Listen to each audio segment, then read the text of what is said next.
আমরা তো 90s generation.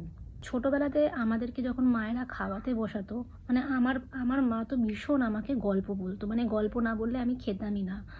আমার মনে আছে একদম ছোট্টবেলা থেকে অনেক বড় বয়স অবধি আমাকে সবসময় গল্প বলা হতো। আর আমার মা কীরকম গল্প বলতো, সমস্ত রকম ঠাকুর দেবতার গল্প বলতো, সমস্ত রকম। আমি হাঁ করে সেটা শুনতাম, ঠাকুর দেবতার গল্প শুনতাম। তো তখন আমার মনের মধ্যে একটা ভাবনা চিন্তা আসতো, যেমন ভগবান যখন কোনো মনীষী ঋষি ভগবান যখন মর্তে আসেন, তখন তো আমরা তাদেরকে চিনতে পারি না। তো হঠাৎ করে আমরা তাদেরকে পরে বুঝতে পারি তিনি ভগবান। তিনি যখন চলে যান বা তেনার যখন বয়স হয়ে যায় বা একটা সময় আমরা বুঝতে পারি।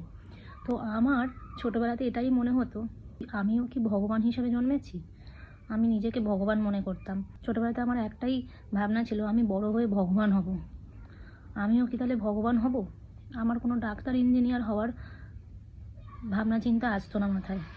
আচ্ছা, আমার এখন না এগুলো ভাবলে খুব মানে হাসি পায় যে নিজেকে আমি ভগবান মনে করতাম, ভগবানের রূপ মনে করতাম, ভগবান হয়ে মর্তে এসেছি এরকম মনে হতো। একদিন আমি ভগবান হব, সবাই আমাকে ভগবান হিসেবে চিনবে, আমি সমস্ত ঠিক করব। আরও নিজেকে মনে হতো আমিও মনে হয় কোনো ভগবানের রূপ।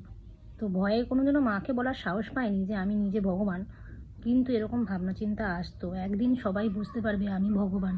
আচ্ছা, আমি যেরকম বলদাদের মতন ভাবতাম, আমি কি এরকম পৃথিবীতে একাই বলদা, নাকি আমার জেনারেশনে যারা আছে তারাও কোনোদিনও কেউ এরকম ভেবেছো, নাকি পৃথিবীতে আমি আছি এরকম বলদা বলদা ভাবি?